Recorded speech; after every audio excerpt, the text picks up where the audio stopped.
ఏపీలో ఎమ్మెల్సీ ఎన్నికల ఫలితాలు ఆసక్తికరంగా మారుతున్నాయి. 2 గ్రాడ్యుయేట్, ఒక టీచర్ ఎమ్మెల్సీ ఎన్నికలు జరిగాయి. ఒక సీటు కూటమి ఇప్పటికే గెలవగా మరో సీటులో గెలుపు దిశగా వెళుతోంది.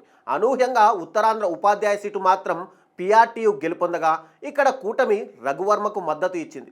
అయినా తాము ఓడినట్లు కాదని, ఈ ఎన్నికల్లో వైసీపీ దూరంగా ఉండడంతో గెలుపు తమదే అని కూటమి నేతలు చెబుతున్నారు. 2024లో కూటమి క్లీన్ స్వీప్ చేసిన ఈ జిల్లాల్లో ఇప్పుడు ఉపాధ్యాయులు, గ్రాడ్యుయేట్లు, ఓటర్లు ఇచ్చిన తీర్పు కూటమికి ఎలాంటి సంకేతాలు ఇచ్చింది? ఈ ఫలితం ఇచ్చిన సందేశం ఏంటి?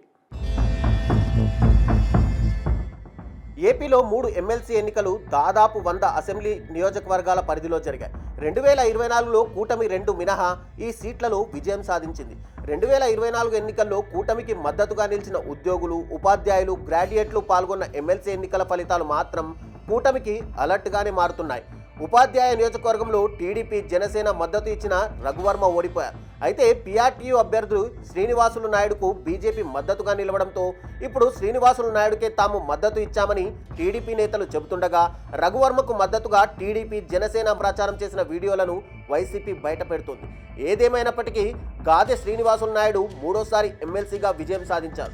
గతంలో 2007, 2013లో ఉత్తరాంధ్ర ఉపాధ్యాయ ఎమ్మెల్సీగా గెలుపొందారు.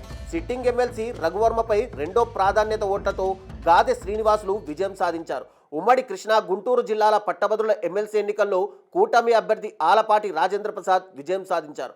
ఓట్ల లెక్కింపు ముగిసేసరికి ఆలపాటి రాజాకు 82,320 ఓట్ల మెజార్టీ రాగా, పీడీఎఫ్ అభ్యర్థి లక్ష్మణ్ రావు 62,737 ఓట్లు సాధించారు. ఇక ఉమ్మడి ఉభయ గోదావరి జిల్లాల పట్టభద్రుల ఎమ్మెల్సీ ఎన్నికల కౌంటింగ్లో కూటమి అభ్యర్థి మెజార్టీ కొనసాగుతోంది.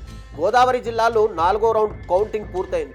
1,22,000 ఓట్ల లెక్కింపు పూర్తి అయ్యే సమయానికి చెల్లుబాటు అయిన ఓట్లు 1,02,236 కాగా, చెల్లని ఓట్లు 9,764గా ఉన్నాయి.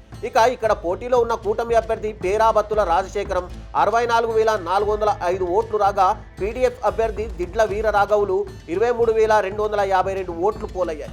ప్రధాన అభ్యర్థులు పేరాబత్తుల రాజశేఖరం, దిడ్ల వీర రాఘవుల మధ్య 41,153 ఓట్ల వ్యత్యాసం ఉంది. ఈ ఎన్నికల్లో వైసీపీ పోటీకి దూరంగా ఉన్నప్పటికీ ఈ ఎన్నికల్లో గెలుపు కోసం సీఎం చంద్రబాబు పలుమార్లు కూటమి నేతలతో సమీక్షలు చేశారు. కూటమి అధికారంలోకి వచ్చిన తర్వాత జరిగిన ఎన్నికల్లో వచ్చిన ఈ ఫలితాలపైన కూటమి నేతలు విశ్లేషణలు చేస్తున్నారు.